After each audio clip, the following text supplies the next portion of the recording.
Chers auditeurs, je vous souhaite la bienvenue à votre nouveau rendez-vous de musique Appassionato sur Radio Judaïka 90.2 FM, que vous pouvez également suivre en streaming sur notre site radiojudaïka.be.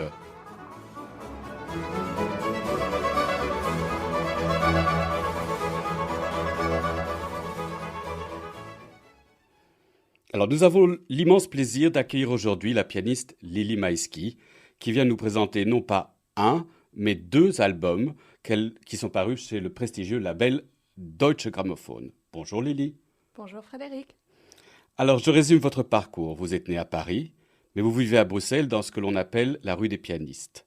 Bien que vous soyez encore toute jeune, vous vous produisez aux quatre coins de la planète, que ce soit en Europe, au Japon, en Israël, en Russie ou en Chine.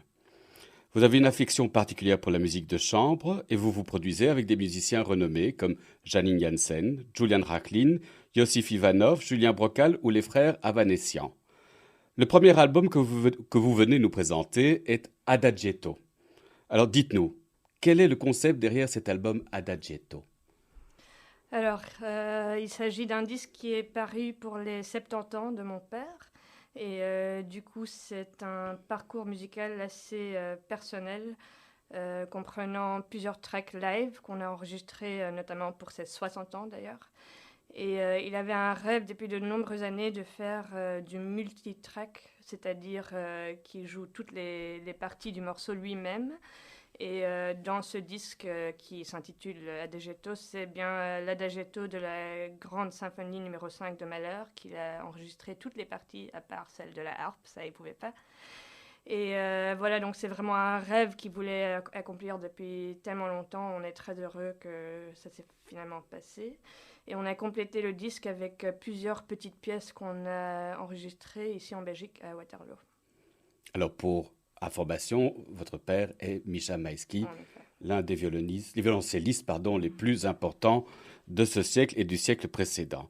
Nous allons directement écouter un extrait, le Largo du 5e concerto pour clavier et cordes de Jean-Sébastien Bach, arrangé par Misha Maïski.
Nous venons d'écouter le Largo du cinquième concerto pour clavier et cordes de Jean-Sébastien Bach, arrangé par Mischa Maïski qui tenait la partie du violoncelle, et au piano Lily Maïski qui est notre invitée de ce jour. Lily, est-ce que c'est facile de collaborer avec son père? Alors, normalement, on me pose la question opposée. Ça doit être vachement difficile de collaborer avec votre père, car sur scène, souvent, il a l'air un peu sévère comme ça, mais Oui. c'est plutôt qu'il est juste bien focalisé, concentré.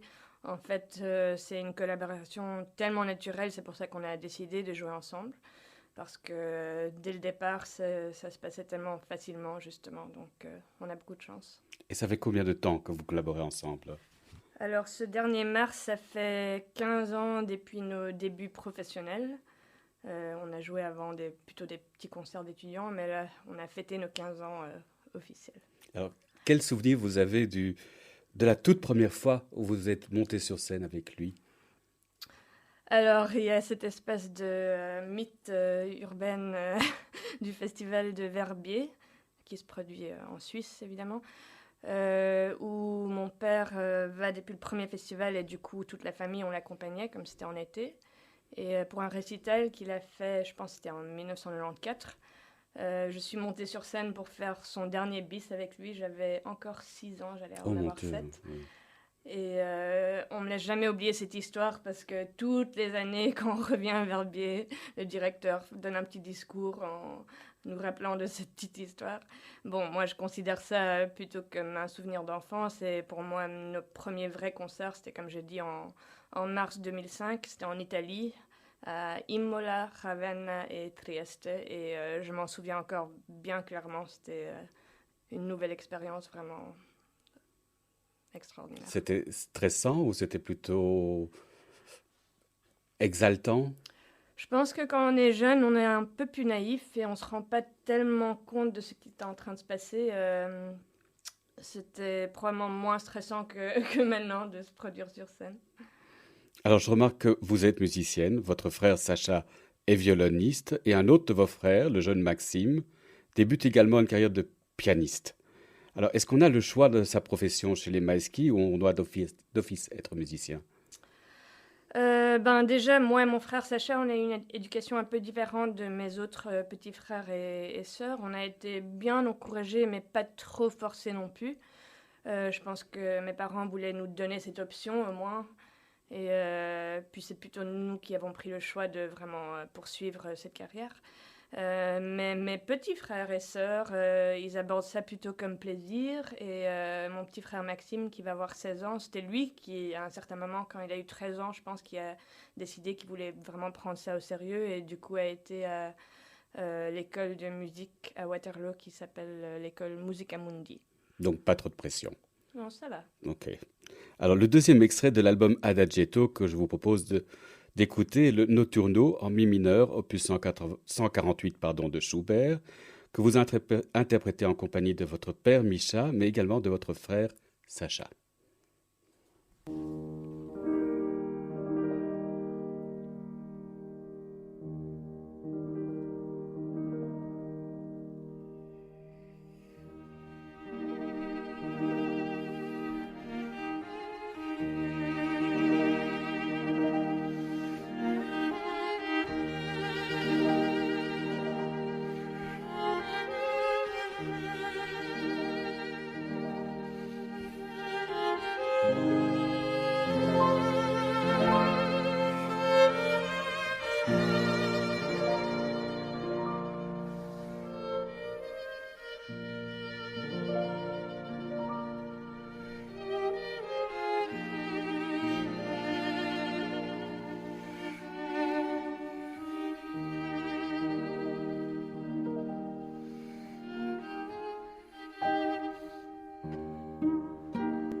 Notturno en mi mineur, opus 148 de Schubert.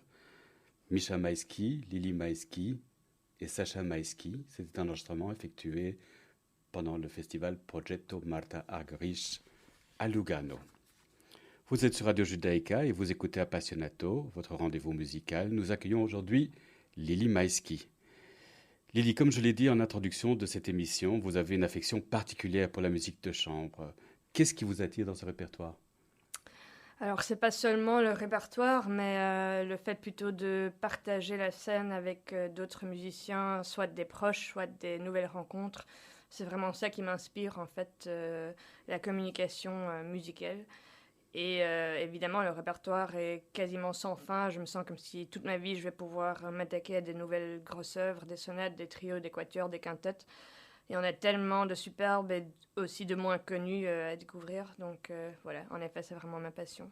Alors pour vous, quelles sont les qualités qu'un musicien doit avoir pour bien jouer la musique de chambre? Il faut être fort sensible, pouvoir écouter les autres, avoir un ego peut-être un peu moins prononcé qu'un soliste. Et c'est quasiment une profession à part. Souvent, il y a des pianistes solistes qui essayent de faire de la musique de chambre et juste ça ne va pas du tout. Donc voilà, ouais, c'est vraiment quelque chose d'un peu à part qui s'entraîne, mais aussi un don naturel, je trouvais assez nécessaire. Oui, moi ce qui me frappe quand je vous écoute en concert, c'est l'attention que vous donnez à vos partenaires et la manière dont vous leur répondez. C'est toujours un dialogue et je trouve ça vraiment très intéressant et ça donne de la vie à la musique. Donc, Merci. alors, est-ce que le fait de collaborer si intensément avec votre père, donc le grand Misha Maïski, vous a-t-il rendu particulièrement difficile? Peut-être plutôt envers les violoncellistes. Oui, c'est ça. Jusqu'à assez récemment, je jouais quasiment exclusivement avec lui. Maintenant, j'essaye d'être un peu plus flexible parce qu'il n'y en a pas d'autres comme lui, mais il y en a tellement, en fait, de plus en plus de vraiment super nouveaux jeunes violoncellistes. Donc, en effet, j'ai grandi avec son son à lui bien particulier et je suis particulièrement difficile avec les violoncellistes. Mais voilà, il y a de la place pour tout et tout le monde Alors, se est-ce fait. qu'on veut des noms? Quels sont ceux que vous aimez bien dans la jeune génération?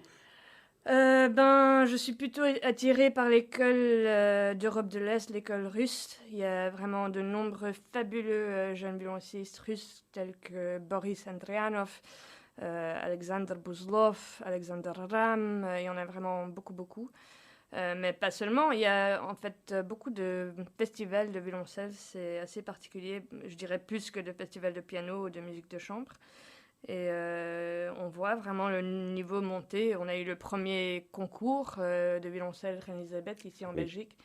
Et mon père d'ailleurs était sur le jury. Il a dit que c'était vraiment difficile de faire un choix comme le niveau était tellement élevé. intéressant. Nous allons écouter maintenant Mon cœur s'ouvre à ta voix, tiré de l'opéra Samson et Dalila de Saint-Saëns, dans un arrangement pour violoncelle et piano de George Trinkhaus.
C'était Mon cœur s'ouvre à ta voix, tiré de l'opéra Samson et Dalila de Saint-Saëns, dans la sublime interprétation de Misha et Lily Maeski.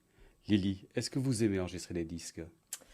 C'est une question chargée Oui. parce que, évidemment, il est absolument essentiel d'avoir une discographie la plus complète possible. Mais c'est, en tout cas pour moi, le plus gros challenge dans notre profession d'enregistrer des disques. On est rarement heureux.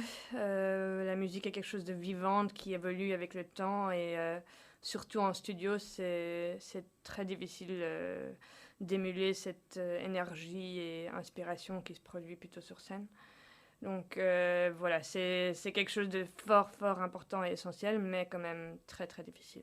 Donc c'est un mal nécessaire plus qu'autre chose. Pour moi, maintenant, il y a des gens, je pense, qui préfèrent être en studio plutôt que d'être sur scène. Personnellement, je suis toute une autre personne, toute une autre musicienne sur scène plutôt qu'en studio. Donc je pense que c'est très personnel, ça change d'une personne à l'autre. Et à choisir, vous préférez donc les enregistrements live ou les enregistrements studio? D'office, les enregistrements live pour essayer au moins de capturer cette énergie et puis évidemment, éventuellement faire des petites corrections. Mais moi, je trouve que si la majorité de la matière est live, ça donne un résultat beaucoup plus excitant. Alors, on va continuer notre exploration de l'album Adagietto avec l'air de Pamina de la flûte enchantée, Ach ich fühl's, de Mozart, arrangé de nouveau par Misha Maïski.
C'était donc l'air de Pamina de la flûte enchantée, Ach ich fühl's. Misha et Lily Maïski nous interprétaient ça, c'était un extrait de leur album Adagietto. Alors, Lily, en dehors de cet album, vous venez également nous présenter un autre album qui s'appelle 20th Century Classic et qui vient de paraître cette année également dans le prestigieux label Deutsche Grammophon. Est-ce que vous pouvez nous dire un petit peu quel est le concept de cet album-là, 20th Century Classics? Comme le titre implique, ce sont des œuvres du XXe siècle qui tournent autour de la sonate de Britten, Benjamin Britten, un compositeur anglais. C'est une de nos œuvres préférées à jouer et qui n'est pas tellement jouée d'ailleurs et surtout pas tellement enregistrée, donc on avait vraiment envie de le faire.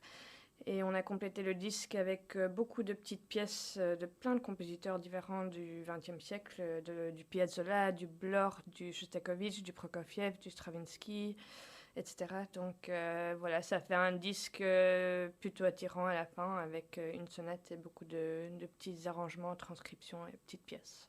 Alors, pour que nos auditeurs aient une idée de ce qu'est cet album, j'ai choisi de vous faire écouter une magnifique pièce d'Ernest Bloch intitulée Une prière, tirée du recueil de la vie juive.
C'était donc une prière tirée du recueil De la vie juive d'Ernest Bloch, dans l'interprétation de Misha et Lily Maeski, qui nous fait l'honneur d'être avec nous.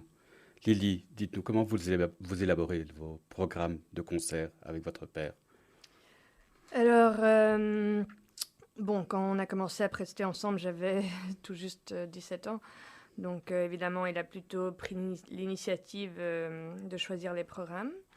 Et je dois dire qu'il est très doué pour ça, de choisir des programmes bien équilibrés qui ont tout un sens. Et de petit à petit, on a commencé à rajouter plutôt une pièce à la fois, jamais des programmes entièrement nouveaux. Ce qui est aussi une bonne idée parce que jouer quelque chose pour une première fois, c'est vraiment... Enfin, ça doit bien mûrir, disons, Oui, bien sûr. avec plusieurs prestations. Donc voilà, à ce stade, on a vraiment beaucoup de programmes différents, de combinations différentes, et on essaye toujours bien équilibrer ça avec une variété de compositeurs de pays différents, d'époques différentes. Cette année, bon, qui a été assez annulée jusqu'à Oui, présent, bien sûr. mais on va quand même commencer à prester en septembre. On fait un programme qui commence avec un peu de Beethoven pour l'anniversaire 250 ans. de Ludwig van Beethoven en 2020. Puis on va présenter un peu les œuvres du disque de XXe siècle, la sonate de Britten et le grand tango d'Astor Piazzolla. Et également, on va faire pour la première fois la grande sonate pour violoncelle et piano de Sergei Rachmaninov. Oh, ça c'est difficile, surtout pour le piano. Oui, c'est une immense grosse œuvre, mais que j'aime énormément. J'avais envie de faire depuis de nombreuses années. Donc voilà, c'est notre programme 2020-2021. Ça a l'air tout à fait enthousiasmant. On écoute un deuxième extrait de l'album 20th Century Classics, 20th Century Classics, je vais y arriver, que nous vous proposons d'écouter et qui est composé des 6 danses populaires roumaines de Béla Bartók.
danse populaire roumaine de Béla Bartók.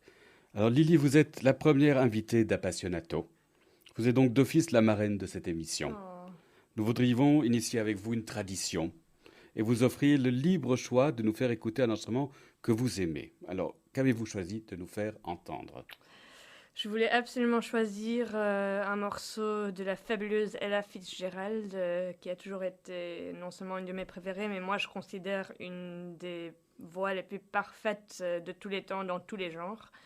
Le seul problème, c'était que c'était vraiment difficile de choisir un morceau parce qu'il y a juste d'enregistrements sans limite fabuleux. Donc voilà, j'ai choisi un track que drôlement j'ai découvert plutôt récemment. C'est pas quelque chose, un souvenir d'enfance, mais qui s'intitule All of Me. Et je trouve ça vraiment non seulement ravissant, mais avec une énergie, beaucoup de passion. Donc voilà, c'est mon choix. Alors, en plus, vous avez choisi la version qu'elle a enregistrée avec Nelson Riddle, qui est un des arrangeurs les plus célèbres de cette époque et qui a fait notamment la plupart des arrangements des chansons de Frank Sinatra. Okay. Frank Sinatra l'avait découvert, si je me souviens bien, parce qu'il arrangeait les disques de Nat King Cole avant. Okay. Alors, nous allons écouter All of Me d'Ella Fitzgerald. All of me, why not take all of me? Baby, can't you see I'm no good without you? Take my lips, I'll never use them. Take my arms, I want to lose them. Your goodbye left me with eyes that cry. Tell me, how can I go on, dear, without you? You took the part that once was my heart, so why not take all of me? All of me, why not take all of me? Can't you see I'm no good without you? Take my lips, I want to lose them. Take my arms, I'll never use them.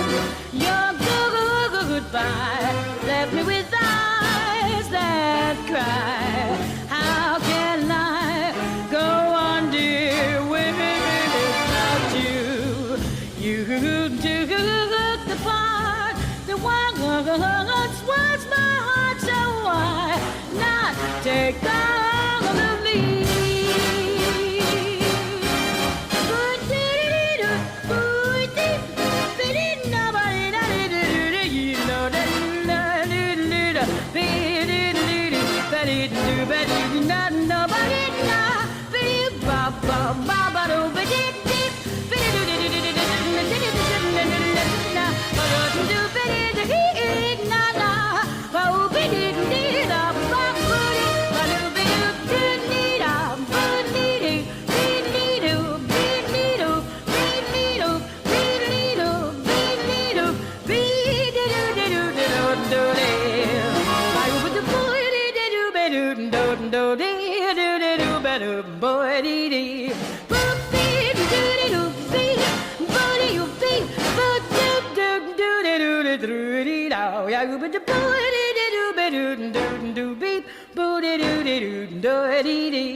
Come on and take all of me.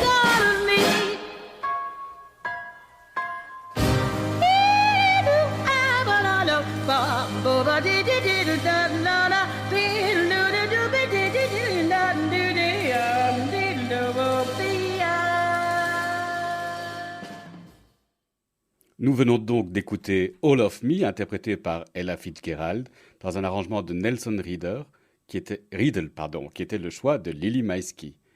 Votre émission de musique classique Appassionato touche à sa fin. Merci beaucoup, Lily, d'avoir accepté notre invitation. Avec grand, grand plaisir. Merci Frédéric. Merci à Hila et Réan d'avoir assuré la technique de cette émission. À la semaine prochaine. D'ici là, portez-vous bien.